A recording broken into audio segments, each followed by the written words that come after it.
Oke, gue mulai dulu ya. Selamat malam teman-teman semuanya. Oke, kita mulai ya. Mungkin share screen.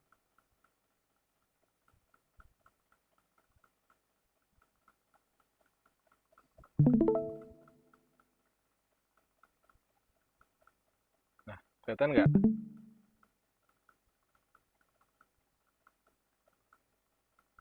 Kelihatan. Oke, aman ya. Oke, jadi buat di eh, sharing session malam ini ya, itu kita bakal ngerjain beberapa soal sih, beberapa challenge dari crypto hack. Jadi kalau gue sendiri kan itu role-nya itu lebih ke crypto sama foreign kan. Cuman karena foreign itu udah ada bagiannya masing-masing gitu dari member, jadi kayaknya lebih enak buat ngangkat crypto aja deh gitu. Jadi malam ini kita bakal full ngerjain challenge dari crypto gitu ya. Sekalian mungkin gue juga sharing sedikit lah gitu terkait pengetahuan gue di bidang kripto gitu ya. Nah, mungkin yang pertama itu kita bakal ngerjain challenge dari ini ya, challenge yang AES. Jadi yang ini, yang Structure of AES ini, jadi di sini tuh kalau misalkan teman-teman lihat ya, itu deskripsinya itu pokoknya untuk penjelasan dari AES itu sendiri ya, itu algoritma enkripsi simetris yang populer gitu. Jadi bisa dibilang kalau struktur AES ini tuh cukup banyak dipakai gitu ya untuk enkripsi gitu. Jadi di dalam AES ini sendiri data itu dienkripsi melalui beberapa ronde transformasi pada matriks byte 4x4. Jadi di sini tuh intinya ya, jadi di sini intinya aja, kita tuh diminta untuk memahami bagaimana data itu bisa diubah dari byte array ke matriks gitu, dan juga sebaliknya. Terus juga menyelesaikan fungsi untuk mengonversi matriks kembali menjadi byte array gitu. Mungkin kita kenalan dulu kali ya dengan AES itu apa. Jadi, nah, oke, jadi seperti yang tadi udah gue jelasin, AES itu atau kepanjangannya dari Advanced Encryption Standard itu algoritma enkripsi blok yang dirancang untuk melindungi data dengan cara mengenkripsi menjadi bentuk yang tidak dapat dibaca tanpa kunci decrypt gitu ya. Terus AES ini tuh dikembangkan oleh dua kriptografer Belgia gitu. Jadi sama Vincent Rijgeman dan juga Johan Diamond dan diadopsi sebagai standar enkripsi oleh NIST gitu. Nah, ini perkenalan singkatnya. Nah, untuk struktur data AES ini sendiri itu yang pertama itu ada blok data ya. Jadi blok data itu maksudnya kayak data masukan atau plain text. Dia dipecah jadi blok-blok berukuran tetap 128 bit gitu, 16 byte. Terus blok data ini tuh direpresentasikan dalam bentuk matriks 4x4 yang disebut state kayak gini. Itu namanya state ya. Terus yang kedua itu ada panjang kunci. Nah, di sini ya. Jadi kunci ini tuh digunakan untuk encrypt gitu ya, buat mengenkripsi dan mendekripsi data dengan beberapa panjang kuncinya yang menentukan jumlah putaran atau round yang diperlukan. Contohnya kayak 128 bit, berarti dia jumlah putaran itu 10 putaran gitu atau 10 round. Ada juga yang 192 bit itu berarti 12 putaran dan juga seterusnya kayak 256 berarti 14 gitu. Nah, em, di sini proses enkripsi dari AES itu sendiri itu terdiri dari beberapa langkah gitu teman-teman ya, yang diterapkan secara berulang pada blok data. Jadi langkah-langkahnya di sini sih. Jadi ada 4 ya. Yang pertama itu ada key expansion atau key schedule itu ya. Jadi pengertiannya itu dia dari kunci asli gitu ya. Terus dihasilkan serangkaian kunci yang disebut dengan round key gitu atau kunci ronde. Mungkin bahasa Inggris aja biar enak lah ya. Nah, Terus round key ini itu digunakan pada setiap putaran enkripsi. Terus nextnya itu ada yang namanya initial round, yang dimana ya sama sih kayak addition of prefix key gitu ya. Yang dimana di sini ada add round key yang di pengertiannya itu blok data awal di uh, source itu ya. Terus dengan kunci round pertama. Terus habis itu nextnya itu ada rounds atau proses utamanya di sini. Itu setiap putaran itu terdiri dari 4 langkah gitu ya. Nih, jadi ada subbyte, shift row, mix column, sama add round key.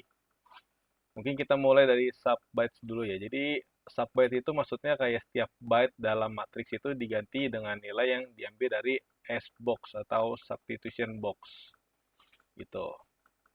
Terus ada shift rows. Kalau shift rows itu dia setiap baris dalam matriks itu digeser secara siklis ke kiri. Jadi misalkan kayak nih, ini ada sedikit gambarannya gitu ya. Jadi dari baris pertama itu dia nggak bergeser, terus baris keduanya itu dia geser 1 byte ke kiri, baris ketiganya itu geser 2 byte ke kiri, terus yang baris keempatnya itu dia geser 3 byte ke kiri. Gitu. Terus ada yang namanya mix column. Mix column itu maksudnya kayak matriks itu diproses kolom demi kolom gitu ya, dengan melakukan operasi matematika pada setiap kolom menggunakan matriks tetap. Nah, ini proses ini tuh mencampur data dalam setiap kolom untuk meningkatkan diffusion. Terus ada add round key, matriks di XOR dengan kunci round yang sesuai gitu ya. Terus ada yang final round atau yang terakhir ya gitu. Nah, yang terakhir ini ada subbyte, shift row, sama add round key gitu. Nah, kita balik lagi ke soal. Nah, di sini tujuannya itu kita pengen konversi byte array ke matriks.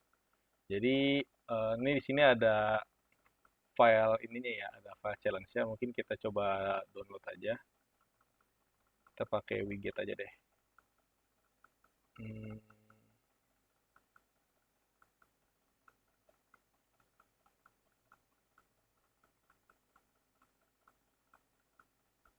Oke, ini udah masuk. Tinggal kita pakai Sublime ya.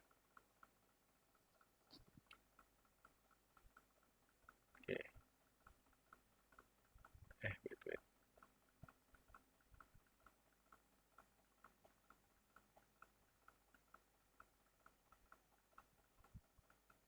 Hmm,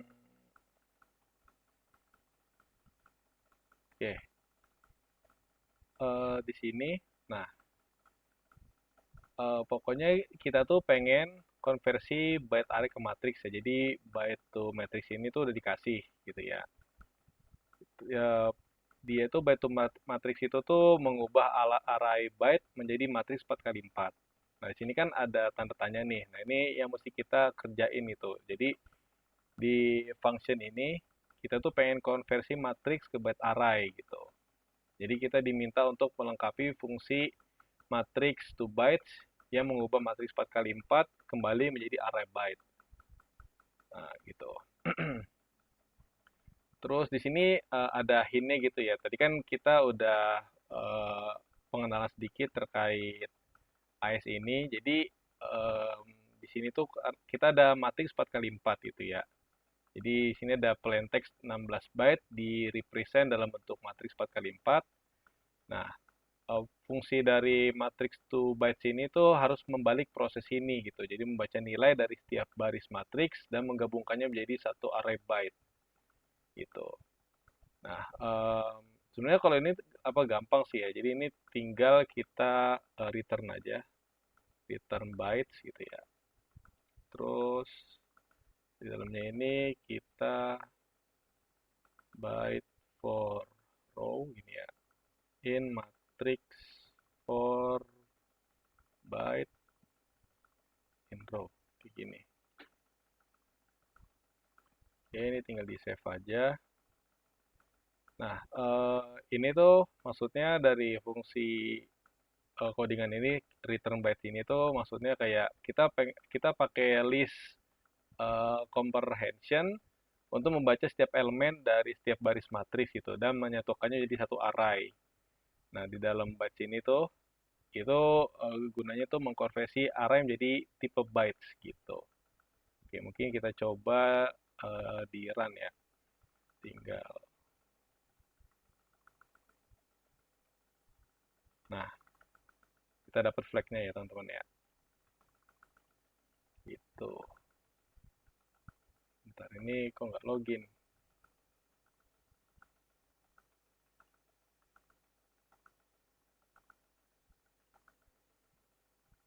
Wait, wait, wait. Oke, login dulu. Nah,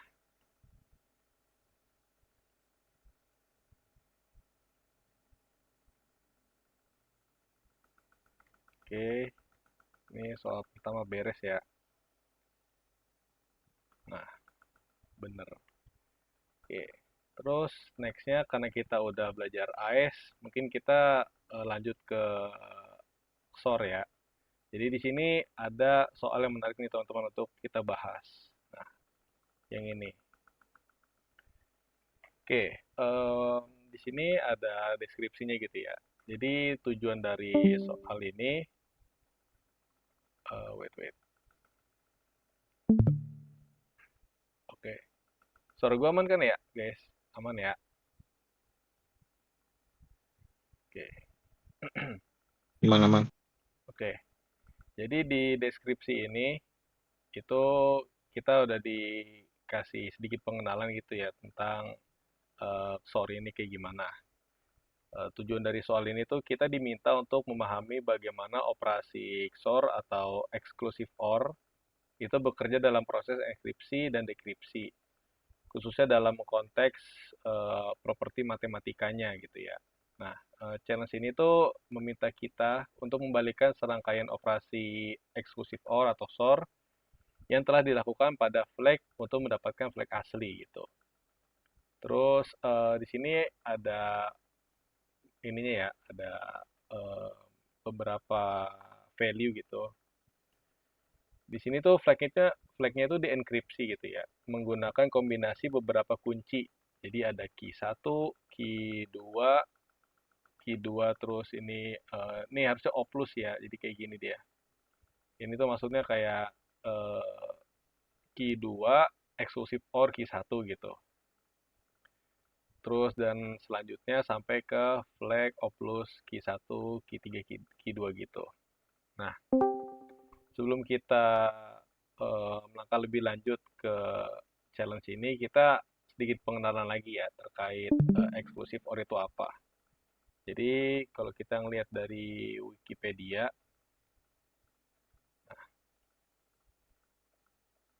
eksklusif OR.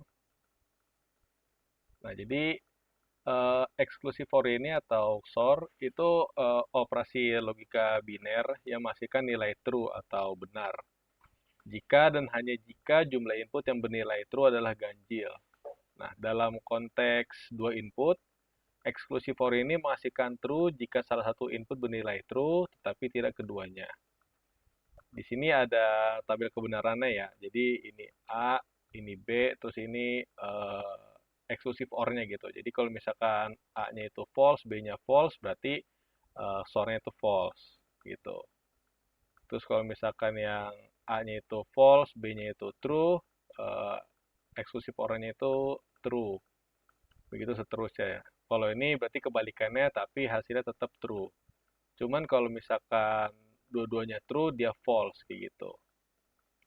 Mirip-mirip kayak misalkan ini kan pakai true false ya. Kalau misalkan kayak 0 0 berarti di sini 0. Kalau ini 0 1 berarti di sininya 1. 1 0 1. Kalau sini 1 1 berarti di sini 0 kayak gitu. Oke, pokoknya intinya itu biar eh, apa ya? Merangkum dari pengertian eksklusif OR. Jadi Pokoknya hasil eksklusif OR adalah satu jika kedua operan berbeda gitu. Jadi kalau misalkan A sama B-nya itu beda, dia pasti hasilnya satu. Terus kalau misalkan hasilnya itu nol, itu kalau misalkan kedua operannya itu sama, entah A-nya itu kosong, B-nya kosong, atau A-nya satu, B-nya satu, itu pasti hasilnya nol gitu atau false. Kayak gitu. Nah, em, di sini buat di soal ini kita tuh pakai beberapa properti teman-teman ya, properti eksklusif OR yang digunakan. Jadi ada komutatif, itu berarti urutan SOR-nya itu tidak mempengaruhi hasilnya. Dengan operasi itu ya A O plus B sama dengan B O plus A itu. Ini komutatif ya. Ini mungkin kalau misalkan di eh, SMA gitu atau SMK mungkin udah diajarin kali ya untuk operasi matematika ini. Ini basic dari operasi eksklusif OR gitu. Terus ada asosiatif. Kalau asosiatif ini tuh berarti grup operasi eksklusif OR bisa dikelompokkan tanpa mengubah hasilnya. Nah, ini operasinya kayak gini ya. AO plus di dalam kurung BO plus C sama dengan AO plus B, O plus C gitu. Terus ada juga yang identity atau identitas. Jadi eksklusif OR dengan nol menghasilkan angka itu sendiri. Contohnya kayak gini, AO plus nol sama dengan A gitu. Terus ada yang terakhir self inverse. Jadi kalau self inverse ini kebalikan diri. Jadi pengertiannya itu eksklusif OR sesuatu dengan dirinya menghasilkan nol gitu. Jadi misalkan kayak A O plus A dia berarti hasilnya nol gitu. Jadi beda dikit lah ya dengan yang identity ini. Nah, oke, kita balik lagi ke soal teman-teman ya. Jadi berdasarkan informasi yang diberikan, nih yang ini, sini kita udah ada beberapa random key gitu ya. Jadi yang pertama ini ada key 1, itu berarti nilai hex buat kunci pertama. Terus ada key 2, O plus key 1 itu, atau SOR key 1. Nah, ini hasil dari eksklusif OR antara key 2 dan key 1. Terus yang key 2, ini berarti hasil dari key 2 dan key 3 gitu ya. Nah, kalau yang terakhir, ini hasil dari eksklusif OR dari flag dengan ketiga kunci yang ini. Kayak gitu teman-teman ya. Nah, langkahnya itu sebenarnya kayak gini sih ya. Mungkin kita coba di Sublime deh. Eh, kita tambah file aja deh. Misalkan ini apa sih? Oh, wait. Sorry ya, berarti nah, gini aja deh. Jadi langkah penyelesaiannya itu konsepnya kayak gini sih teman-teman. Jadi key 2 gini ya. Itu ini berarti kita makainya itu yang asosiatif. Key 2 sama dengan key 2 ini berarti berarti ya. Kenapa? Aman ya. Oke, gue lanjut lagi. Jadi di sini untuk key 2 itu dia pakai asosiatif teman-teman ya. Jadi key 2 O plus key 1 salah. O plus key 1 di sininya key 1 ini. Jadi di sini tuh eksklusif OR key 2 sama key 1 dengan key 1 untuk mendapatkan key 2 gitu. Gitu intinya. Terus yang kedua itu kita nyari key 3-nya, berarti key 3 sama dengan salah, 3 gini. Ini sama pakai asosiatif juga. Jadi key 2 terus di sininya berarti key 3 sininya key 2 gitu. Terus yang terakhir ini sama ya penjelasannya. Jadi eksklusif OR key 2 O plus key 3 dengan key 2 dia bakal ngedapetin key 3. Terus yang terakhir buat nyari flag-nya gitu ya. Jadi kalau bisa flag berarti gini. Kan tadi di sini, nah, tadi kita pakai asosiatif lagi, flag, terus flag, O plus key 1, terus key 3 ya. O plus key 3, key 2, nah di sini key 1, key 3, sama key 2, kayak gini. Ini konsepnya teman-teman buat nge-solve-nya ya. Nah, terus kalau misalkan kita pengen nge-solve berarti ya kalau ngikutin dari konsep solvingan ini, berarti kita bisa ambil misalkan key 1 itu variabel K1 aja ya. K1 sama dengan bytes from hex gini ya. Terus ini random key-nya kita masukin. Ini buat diinisialisasi dulu teman-teman. Jadi kalau misalkan key pertama dia kan hexnya ini ya. Terus K2 underscore K1 bytes from ini berarti yang ini. Oke. Terus K2 K3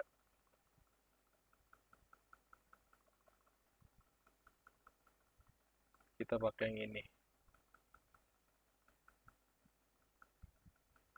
Terus habis itu buat yang flag-nya berarti K1, K3, K2. Benar kan? K1, K3, K2 benar. Ini bytes from hex. Kita ambil value-nya. Nah, di sini kita udah deklarasi gitu ya untuk variabel ya. Jadi ini untuk inputan datanya. Gitu. Karena kita tujuannya tuh pengen konversi string hex menjadi bytes, makanya kita pakai ini nih, pakai bytes from hex. Jadi maksudnya ini untuk mengubah string hex menjadi representasi biner dalam bentuk bytes gitu. Dengan variabel K1, K2, K1 dari sini sih sebenarnya. Gitu dari sini nih. Nah, terus habis itu kita bakal ngitung K2-nya. Jadi kan K2-nya itu bytes A O plus B for A in zip K1, K2, K1. Oke. K2 bytes A O plus B for A B in zip K1, K2, K1. Oke. Terus habis itu K3-nya. K3 berarti bytes. Ini berarti A O plus B for A sama B in zip berarti ini K2 ya. K2, K2, K3. Kayak gitu. Terus yang terakhir yang flag-nya. Flag berarti dia bytes A O plus B lagi dengan O plus C sama O plus D for A terus B ya. C sama D in flag K1, K3, K2 ini sama K1 ya. K1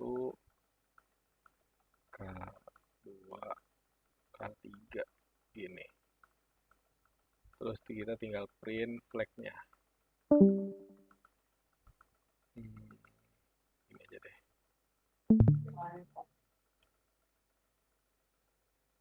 Flag di code kayak gini. Oke, coba ya.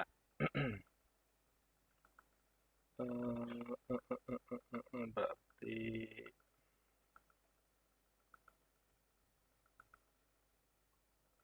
nah, kita dapat flagnya teman-teman ya.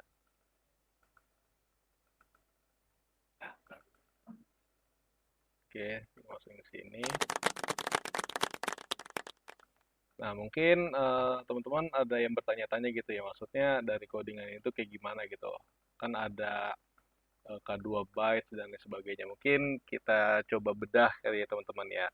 Karena kan ini juga codingannya pendek gitu. Nah, di sini kita mulai dari sini deh ya. Kan ini kan udah tadi deklarasinya. Jadi dari K2 sampai dengan bytes ini, karena kita tujuannya itu pengen mendapatkan key 2 dari hasil eksklusif OR antara K1 dan K2 K1 ini, makanya itu kita pakai zip yang ini nih, zip K1 K2 K1 buat ngegabungin elemen-elemen dari K1 dan K2 K1 sebagai pasangan A sama B kayak gitu. Terus habis itu yang key 3-nya ini berarti mirip-mirip sih. Di sini kita berarti ngegabungin elemen-elemen dari K2 K3 ini ke dalam K2 gitu. Dan K2, sorry. Dan K2 sebagai pasangan A sama B. Terus kalau yang flag-nya ini, kalau kita ngikutin dari konsep yang di sini, berarti zip ini, zip flag K1, K3, K2, terus K1, K2, K3 ini berarti kita ngegabungin byte dari keempat variabel tadi yang di atas ini menjadi pasangan ABCD gitu. Nah, ABCD di sini itu melakukan eksklusif OR secara berurutan pada byte-byte tersebut gitu. Terus ya udah yang ini tuh tinggal ngedecode flag-nya. Kayak gitu, teman-teman. Nah, oke. Sampai sini ada yang mau ditanyakan atau aman? Sudah jelas? Oke, aman ya. Aman bang, aman. Oke, mantap. Terus next-nya kita pengen ke AS lagi nih. Nah, jadi di AS ini ada soal yang cukup menarik teman-teman. Di sini. Jadi di sini ada modes of operation starter. Nah, jadi kalau misalnya teman-teman baca, inti dari soalnya itu kita mau diperkenalkan gitu ya sama modes of operation untuk block shipper seperti AES. Karena tadi kita udah belajar AES, terus juga exclusive OR. Nah, seharusnya untuk ngerjain soal ini tuh bakal kerasa lebih mudah. Seenggaknya kita udah punya bayangan mau diapain soal ini gitu. Jadi dalam enkripsi ini di block shipper bekerja pada blok data tetap. Biasanya kayak 16 byte untuk AES gitu ya. Tapi pesan yang perlu dienkripsi itu seringkali lebih panjang dari satu blok. Nah, disinilah fungsi dari modes of operation digunakan untuk enkripsi pesan yang lebih panjang secara aman. Nah, mungkin teman-teman masih bingung nih, kita bakal berkenalan dulu dengan yang namanya modes of operation starter. Jadi mode of operation itu adalah metode atau teknik yang digunakan buat mengaplikasikan algoritma enkripsi blok kayak tadi AES sama DES gitu ya. Pada data yang lebih besar dari ukuran blok enkripsi, misalnya lebih dari 128 bit kayak kasus AES tadi kan dia ada yang sampai 128 bit gitu. Nah, gunanya dari mode of operation ini, dia bakal menentukan bagaimana blok-blok data akan dienkripsi atau didekripsi gitu. Sehingga algoritmanya itu bisa bekerja pada data yang panjangnya bervariasi. Mungkin biar ada gambaran kita coba search deh. Um, karena ini tuh pakai mode SCB juga ya. Jadi kita coba cari SCB deh. SCB Electronic Codebook. Oke.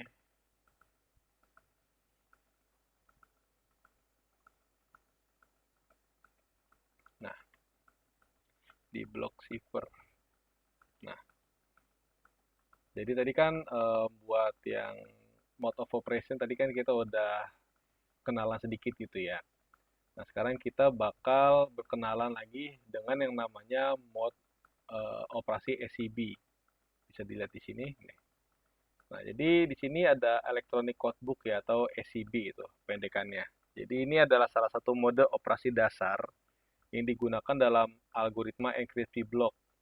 Pada mode ini, setiap blok plain text itu dienkripsi secara independen menggunakan kunci yang sama tanpa hubungan antar blok-blok yang berbeda.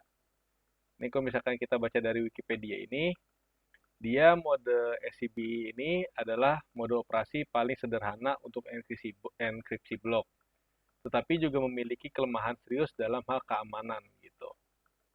Ini ya, lack of diffusion gitu. Nah, kalau misalkan teman-teman lihat gambar di sini, ini ada operasi dari blok SCB itu ya, electronic codebook ya. Jadi kelihatan nggak sih? Nah, nah, ya. Oke, di bagian satu ini itu ada proses enkripsinya. Jadi di awal ini kita bakal input plain text itu ya. Jadi dari data plain text dibagi menjadi blok-blok berukuran tetap sesuai dengan ukuran blok algoritma enkripsi. Misalnya kayak 128 bit untuk AES berarti tadi sesuai nih blok-bloknya gitu ya. Untuk blok pertama itu dienkripsi menggunakan algoritma enkripsi blok dan kunci yang sama. Outputnya tentu aja ya blok ciphertext pertama gitu. Terus untuk blok kedua sampai selanjutnya itu dia dienkripsi secara independen menggunakan kunci yang sama menghasilkan blok ciphertext kedua. Terus ya udah ini hasilnya tuh bakal berulang-ulang terus buat semua blok plain text. Nah, hasil akhirnya itu setiap blok plain text menghasilkan blok ciphertext yang terpisah. Jadi kalau misalkan ada pola dalam plain text, pola ini bakal terlihat kayak ya ini bentuknya ciphertext itu karena nggak ada hubungan antara blok gitu. Oke, kita balik lagi. Nah, untuk mode dekripsinya yang ini, jadi kan tadi kan kita baru bahas yang enkripsinya. Nah, kalau yang dekripsinya ini um, sedikit berbeda, cuman masih dalam satu konsep. Jadi kalau di sini masih sama ya. Jadi kita input ciphertext, jadi data ciphertext dibagi menjadi blok-blok sesuai dengan ukuran blok enkripsi kayak tadi. Untuk blok pertama itu didekripsi menggunakan algoritma dekripsi blok dan kunci yang sama. Ini masih mirip-mirip lah ya. Terus blok kedua dan selanjutnya itu didekrypt secara independen juga menggunakan kunci yang sama, menghasilkan blok plain text kedua dan bakal berulang terus menghasilkan blok plain text kedua gitu. Terus nanti hasil akhirnya itu setiap blok ciphertext itu menghasilkan blok plain text yang terpisah gitu. Nah, kita balik lagi ke challenge-nya. Jadi di sini tuh kita bakal eh, menggunakan konsep mode ACB ya, atau Electronic Codebook ini. Jadi challenge ini tuh menggunakan AES dengan mode operasi ACB yang merupakan salah satu mode operasi block cipher tadi. Terus abis itu nih kalau misalnya kita buka ya linknya. Nah, di sini itu ada source code-nya teman-teman. Di sini selain kita mempelajari mode SCB, kita juga bakal exploit API gitu. Kita bakal diminta berinteraksi dengan API yang diberikan buat di sini tuh dekripsi ya, dekripsi sama ini enkripsi gitu. Mungkin kita bakal coba ini ya, coba ngulik gitu.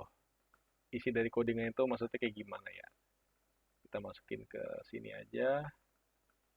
Ini berarti tadi nama challenge siapa sih? Oh, SCB aja lah namanya. CB.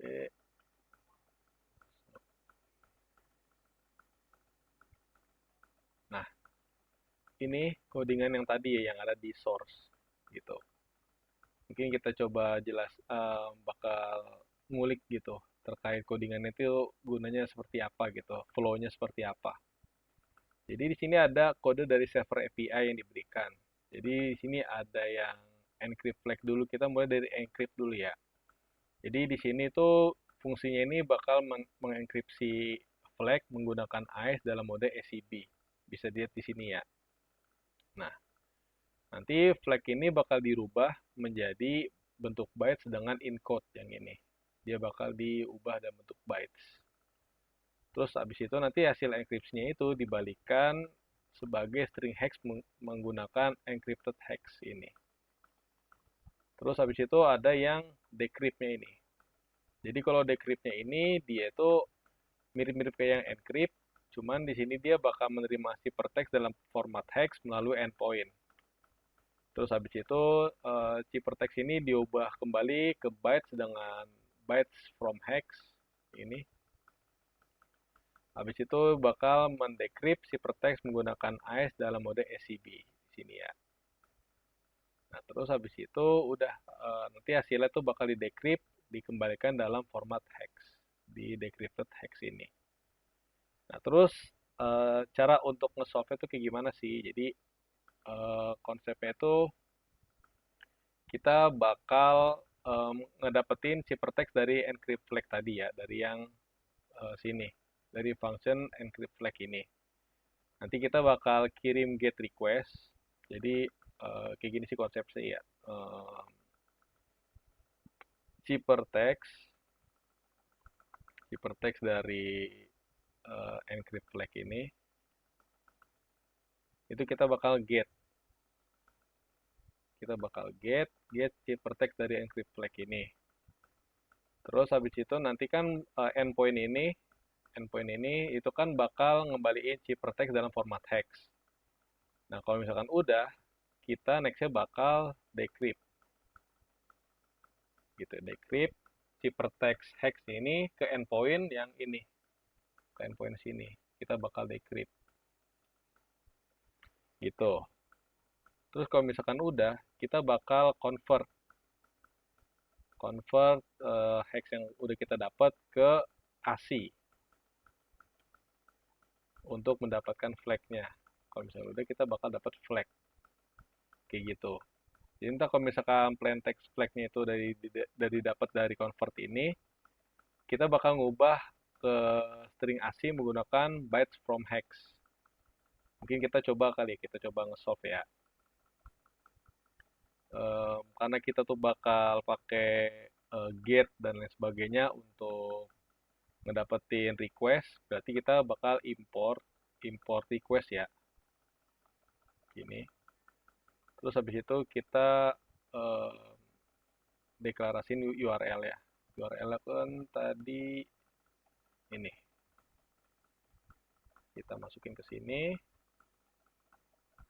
Terus step pertama tadi ya, kita bakal get ciphertext ya dengan cara request get gini ya. Kayak gini. URL encrypt flag. Kita bakal ngedapetin URL endpoint encrypt flag ini. Terus data sama dengan request JSON, kita bakal jadi JSON ya. Kita bakal dapetin data respon dalam format JSON gitu. Gitu intinya sih. Terus ciphertext sama dengan data. Di sini ini kita ada bentuk array ya. Ciphertext. Jadi di sini kita bakal ngedapetin ciphertext-nya gitu. Jadi di sini kan tadi kita bakal nge-request ke apa namanya? Ke function encrypt flag, ke endpoint encrypt flag. Terus kita bakal minta untuk respon itu dalam bentuk JSON gitu. Terus kalau udah, kita bakal ngambil ciphertext-nya. Ini step 1. Tuh,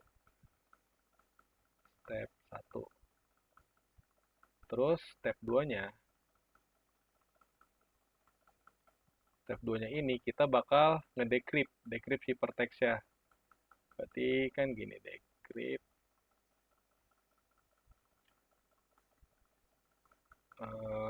request, kita bakal ngambil dari yang ini nih, dari function yang ini nih ya. Caranya itu request get, berarti sini. Salah. URL decrypt. Terus text. Oke, harusnya kayak gini udah aman ya. Terus habis itu decrypt lagi, kita bakal responnya itu dan format JSON juga. Decrypt ini data, decrypt requestnya itu berarti JSON seperti ini. Terus kita bakal ngambil plain text dalam hex, berarti kita bikin variabel gini, decrypt data plain text gitu. Jadi ini step 2 nya itu kita bakal ngambil ini ya, ngambil endpoint decrypt ini, terus kita respon itu dalam format JSON, terus kita ngambil plain text dalam hex-nya gitu, dalam bentuk hex. Terus step 3 atau step terakhir lah ya ini, dalam prosesnya itu kita convert dari hex ke ASCII, plain text sama dengan byte from hex, kita ambil plain text-nya, salah, kita ambil ini plain text underscore hex, terus di code ya, bentuknya UTF-8. Terus di sini tinggal print flag-nya, flag plain text. Oke, ini request udah bener kan, decrypt kah? Betul kan? Decrypt ciphertext. Oke. Oke, seharusnya udah aman. Kita coba ya. Kita coba ini SCB.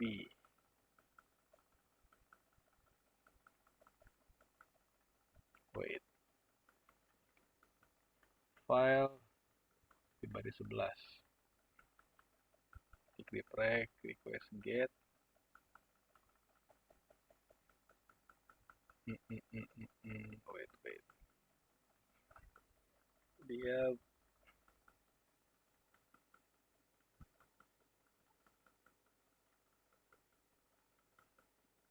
FURL. Oh, ini salah, guys. Harusnya di sini. Oke, kita coba lagi ya. Oh, ada lagi. Ya, belum di save, sorry. Nah, kita udah dapet ya guys ya, untuk flag-nya. Oke, kayak gitu sih. Jadi skemanya tuh cuman ada 3 tahap aja sih ya. Jadi dari kita nge-get ciphertext-nya, terus habis itu kita decrypt di sini. Habis itu kita bakal convert gitu buat ngedapetin hex-nya ke ASCII. Kayak gitu guys. Nah, terus ini kan kita udah yang terlalu matematika banget lah gitu bisa dibilang ya. Terus juga untuk kriptonya itu bener-bener yang basic. Nah, sekarang kita bakal coba sedikit lebih ini ya, lebih advance sedikit lah gitu. Kita bakal coba implement kripto ini tuh ke dalam web. Jadi kan di sini tuh kalau nggak salah ada deh. Nah, crypto on web. Jadi Ini bakal menarik sih kalau misalkan kita bisa ngulik ya teman-teman ya. Kita bakal oh ini masih aman lah. Kita coba yang ini deh. Kita coba yang ini ya. Jadi di sini itu hmm, let's look at it. Oke, jadi di sini di challenge ini itu intinya tuh dia bakal berfokus pada vulnerability dalam JSON Web Token atau JWT ya. Kita bakal sedikit menyinggung JWT di sini, terutama di eksploitasi algoritma non yang memungkinkan bypass autentikasi tanpa perlu ada yang namanya signature itu atau eh, tanda tangan lah ya. Jadi di JWT ini itu ya kalau misalnya teman-teman belum tahu, itu adalah mekanisme untuk membuat dan memverifikasi token autentikasi menggunakan header, terus juga ada payload sama signature gitu. Oke, kita bakal ini ya, algoritma non JWT. Kita bakal berkenalan sedikit sama algoritma non.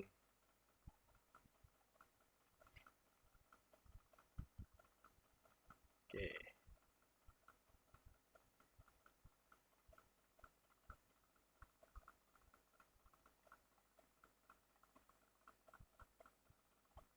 Hmm, hmm.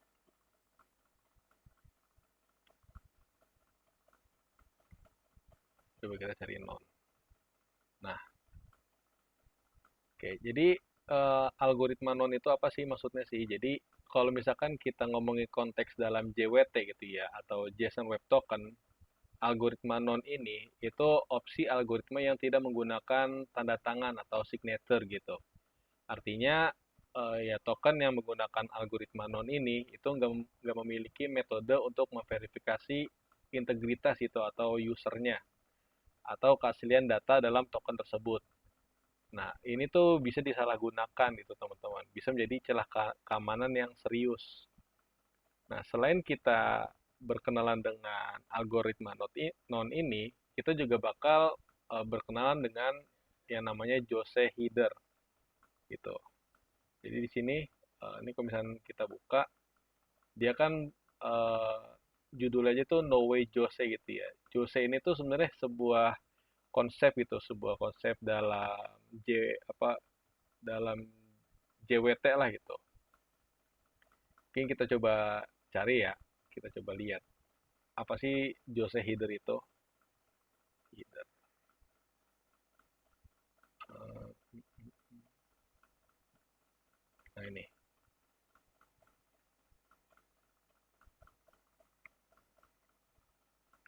Oke, nah mana sih Jose? Oh iya ini sih. Nah, kita berkenalan dulu dengan yang namanya Jose Header. Jadi Jose Header ini atau kepanjangannya itu JSON Object Sign-in and Encryption Header itu adalah bagian pertama dari JWT atau JSON Web Token yang berisi metadata tentang token tersebut gitu. Nah, ini. Nah, header ini tuh memberikan informasi ke penerima gitu ya tentang tipe token dan algoritma yang digunakan untuk uh, signaturnya lah gitu, untuk sign in-nya atau untuk mengenkripsinya.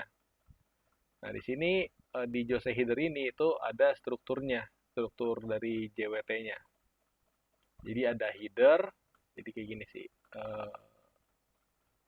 Kita di bawah aja deh. Jadi dia ada yang namanya header, terus titik payload, terus signature. Nah ini kayak gini. Ini struktur dasarnya gitu ya. Jadi kalau header ini itu dia bakal memberikan informasi tentang tipe token dan juga algoritmanya. Terus di payload ini dia berisi data atau claim kayak nama pengguna atau peran. Terus yang signature ini dia digunakan untuk memverifikasi integritas token. Kayak gitu. Ini konsep dari Jose gitu ya. Di sini kalau nggak salah ada, nah ini ada contoh JWT-nya gitu ya. Kalau misalkan kita bikin JSON kayak gini, ini payload-nya, misalkan message hello Bob, terus kalau misalkan kita em, decode gitu ya, hasil itu kayak begini. Jadi ada ALG sama TYP.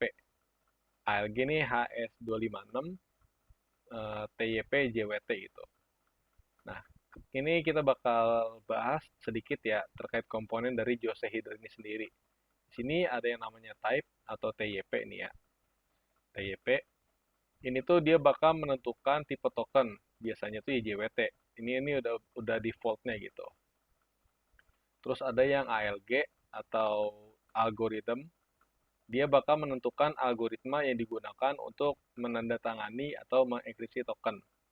Contoh algoritma yang sering digunakan ya ini kayak HS256 atau artinya itu HMAC dengan SHA256. Terus juga ada yang namanya RS256, itu berarti RSA dengan SHA256. Atau enggak ya algoritmanya non, gitu. Berarti nggak ada tanda tangan atau algoritma. Ini yang bakal beresiko jika nggak dikontrol gitu teman-teman. Oke, kita balik lagi ke challenge-nya teman-teman ya, karena udah pengenalan sedikit. Jadi kita bakal belajar tiga konsep. Yang pertama itu tadi struktur JWT itu sendiri, yang terdiri dari tiga bagian utama, itu ada header Jose tadi, terus ada payload sama signature yang tadi. Terus juga kita bakal exploit pakai algoritma non. Karena kerentanan ini muncul jika server menerima JWT dengan algoritma non yang menghapus kebutuhan signature. Terus yang terakhir kita bakal dapetin flag. Kayak gitu. Em, Mungkin kita bakal coba aja untuk nge-solve ya.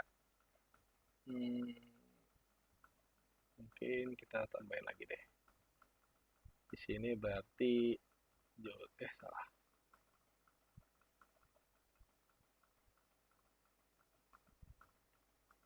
Nah, sebenarnya kalau di sini ya, ini juga bisa sih teman-teman kalau teman-teman mau pakai apa sih platform di sini. Cuman kita bakal coba untuk apa ya, ngoding lah gitu ya untuk bisa tahu konsep dari Jose ini tuh kayak gimana. Jadi yang pertama itu kita bakal encode header dan payloadnya. Kita bakal import dulu base 64. Nah, di sini kita ada header Jose dengan algoritma nonnya. Berarti headernya. Terus di sini type-nya itu berarti dia JWT ya. JWT gini. J-nya gede deh. Terus algoritmanya. Nah, algoritma itu non. Nah, ini untuk headernya. Terus header encoded base 64 B64 PN code ini. B64 encode. Oh ya benar. Header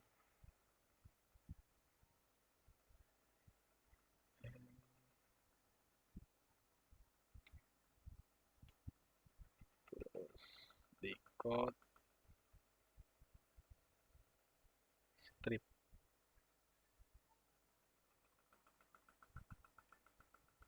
Nah, karena kita udah bikin header Jose dengan algoritma non ini, kita bakal coba payloadnya. Payload dengan klaim admin gitu ya. Payloadnya berarti di sini tuh hmm, username, salah, username, misalkan admin gitu ya. Terus adminnya berarti true.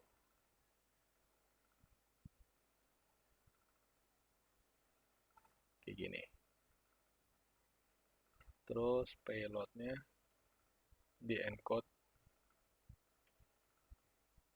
Ini kita bisa pakai yang ini sih. Tinggal kopas saja.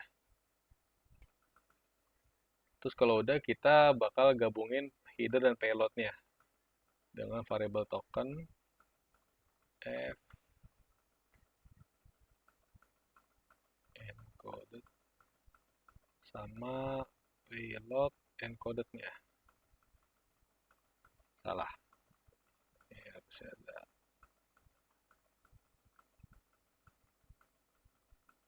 titik. Terus print, kita bakal print tokennya kayak gini. Ini kita coba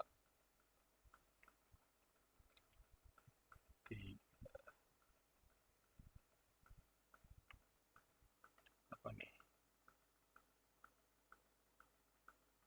Oke,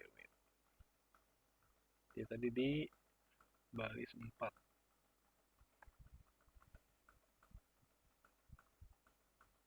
Header encoded. Base 6 URL save.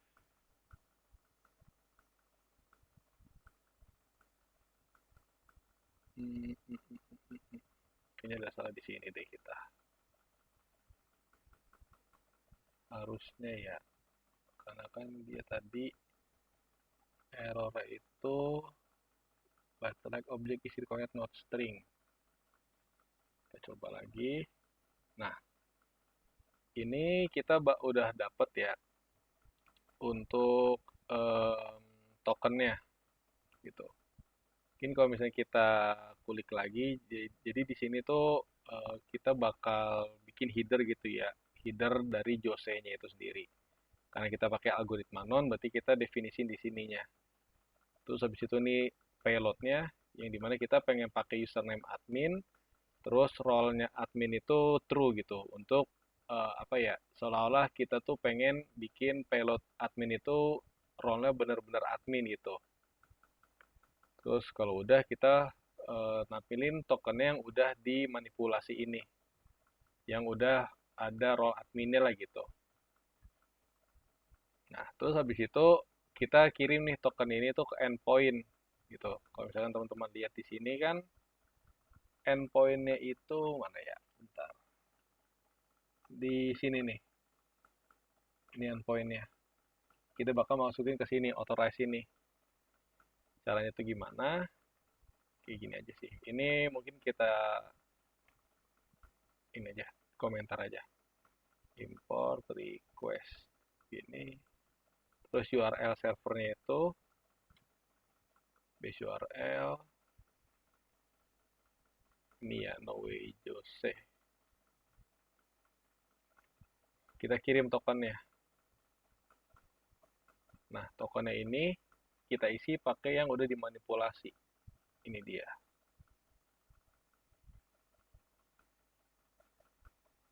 Nah, terus kita minta responnya. Request get.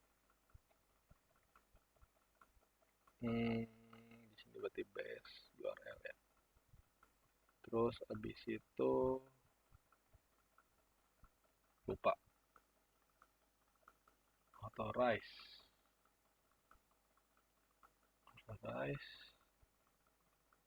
Terus token. Nah, seperti ini. Terus kita tinggal print deh. Print responnya. Response.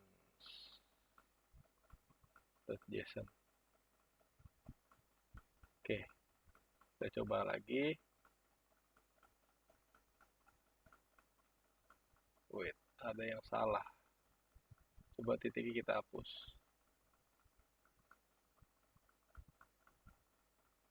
No enough segment. Wait. Apa yang salah nih?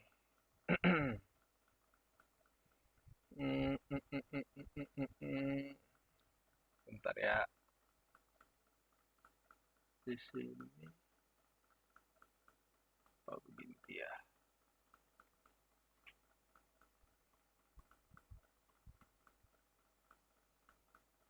Hmm, menarik. Coba ulang lagi dari sini deh. Kayaknya ada yang salah. Hmm, mm, mm, mm. Sampai 64. Tipenya JWT.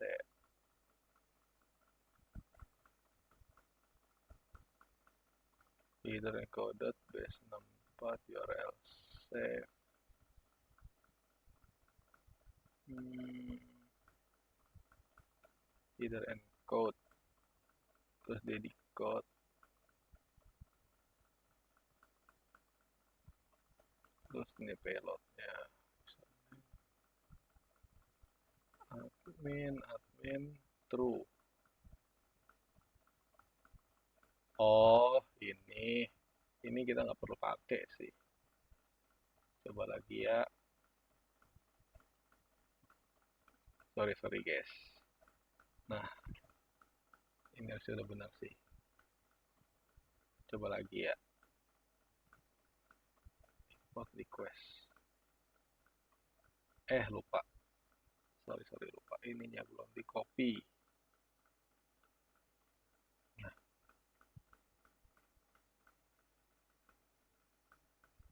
hmm, masih juga.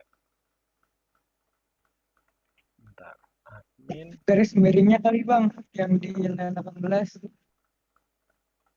Ininya ya. Itu kan yang di base URL di akhir ada garis miring. Terus di respons setelah base URL ada garis miring lagi. Jadi garis miringnya ada dua ketabrak. Wait. Ini tapi ya, ini kok dia sama sih, seharusnya beda. Wait deh, kayaknya ada yang salah. Eh, ini payload. Yang ini kan ya berarti ya. Ini di sini. Coba deh. Eh, request. Authorize. Request get. Tapi kayaknya bentar deh. Apakah ada yang salah dari ini ya? Hmm.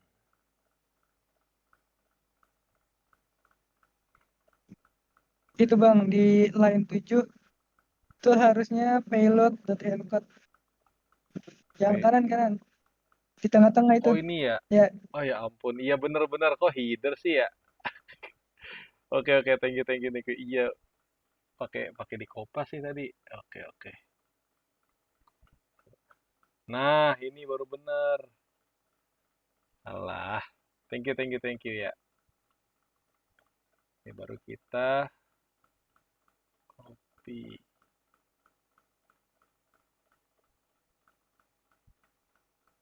Nah, coba lagi. Nah, ini ya teman-teman ya. Akhirnya ke solve. Oke.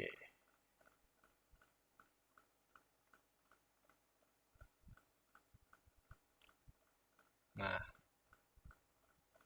iya jadi tadi tuh harusnya yang ini tuh ya. Ini tuh dia pakainya payload. Karena kan kita tuh apa ya bisa dibilang pengen ngelakuin payloadnya lah gitu ya ke bagian kedua dari JWT yang isinya tuh ya data claimnya gitu yang pengen kita kirim ke server ya, ini kan data claim itu admin terus role-nya itu true gitu dengan encoded payloadnya yang udah kita bikin pokoknya dia tuh bakal diformat jadi base 64 URL save dengan langkah yang sama kayak yang ini gitu teman-teman. Oke, mungkin satu lagi kali ya. Apa gimana? Gimana guys? Mau satu lagi atau udah? Baru pusing. Satu lagi ini sih masih yang terkait web sih.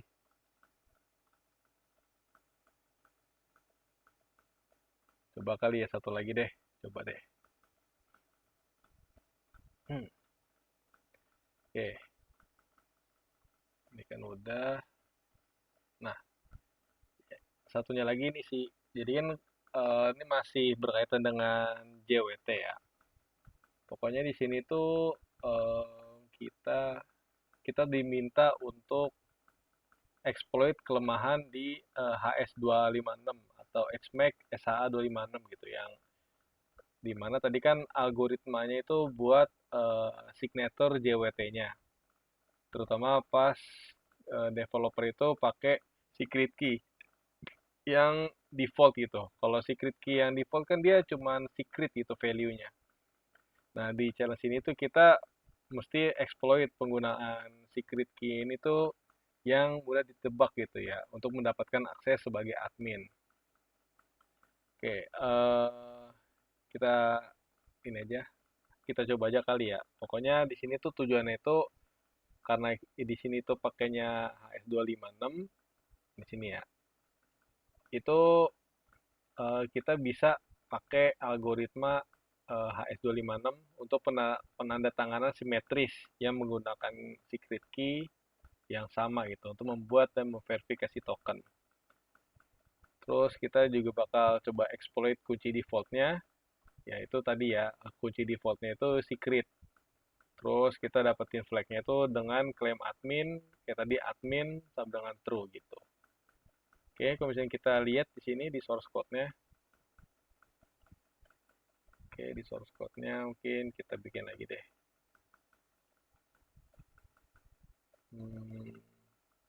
Nah, di sini ada komentar ya di sini di secret key.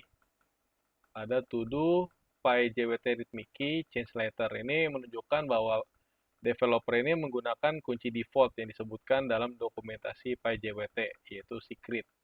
Kalau misalnya kita lihat di sini, PyJWT. Dia itu secret. Nah, gitu. Berarti di sini kita udah tahu kalau misalkan ternyata secret key-nya itu dia default gitu. Nah,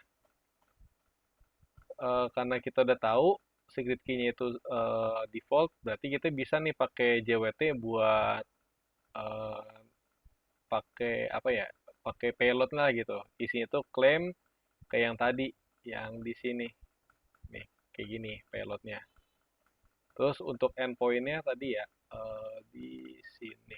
Nah, payload ini ada dua, ada yang authorized token sama yang create session gitu. Nah, mungkin kita coba untuk langkah pertamanya kita berarti bikin token palsunya dulu gitu, import JWT. Terus karena kita udah tahu key-nya itu secret, berarti di sini ya udah secret gitu aja. Ini belum di save lagi. Apa tadi ya namanya teh? JWT aja. JWT.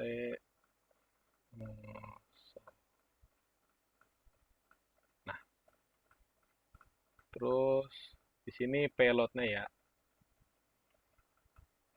Payloadnya itu gini aja. Username admin. Terus role admin itu true. Gini. Terus kita bikin JWT-nya. Di sini JWT-nya itu berarti JWT encode payload terus key algorithm AS256 terus print token. Nah, mungkin teman-teman ada yang bingung, ini saya dapatnya dari mana? Ini tadi ya ada di dokumentasi ini. Nah, sebenarnya bikinnya ini kayak gini nih sih.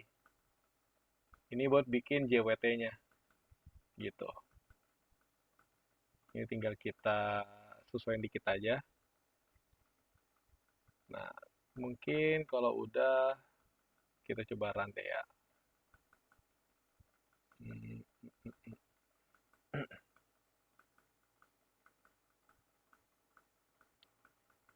Item 3 JWT.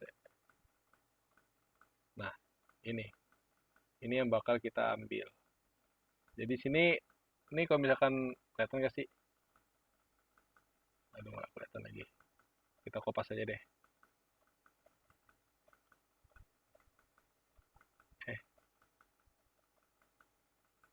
Nah, ini kalau teman-teman lihat di sini kan ada pemisahnya, ada titiknya gitu. Nah, ini bentuk dari JWT-nya gitu. Outputnya tuh berarti di sini ada header, ini payload-nya, terus ini tuh signature-nya gitu. Nah, ini berarti kita udah berhasil nih bikin JWT-nya. Terus langkah keduanya udah kita tinggal kirim aja. Kirim token ini ke endpoint out apa tadi namanya? Out, out authorize.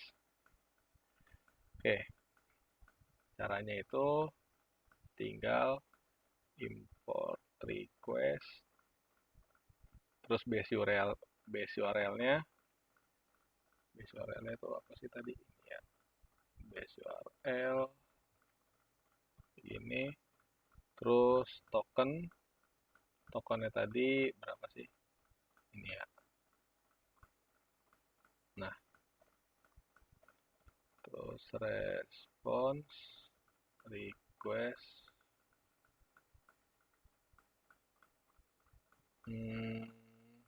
base URL. Oke,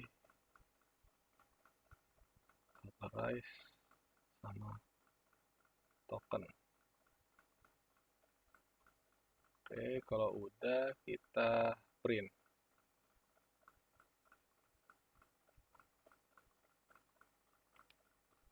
Oke, harusnya kayak gini bener sih.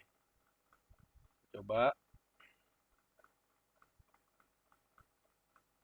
Nah, ini ya, dapat ya kita ya. Oke, keren, keren, keren. Nah, oke. Paling kalau dari gue gitu aja sih ya. Mungkin ada yang ingin ditanyakan dari sharing session malam ini? Mungkin agak lama ya. Oke, oke. Ada yang mau nanya atau udah jelas semuanya penjelasannya?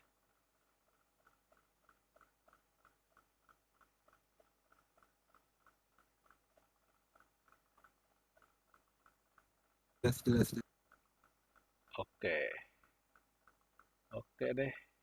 Kalau gitu paling sharing session kali ini diakhiri sampai sini aja kali ya. Makasih banyak untuk teman-teman yang udah mau meluangkan waktunya buat ikut sharing session. Kurang lebihnya mohon maaf. Selamat malam teman-teman. Thank you, thank you.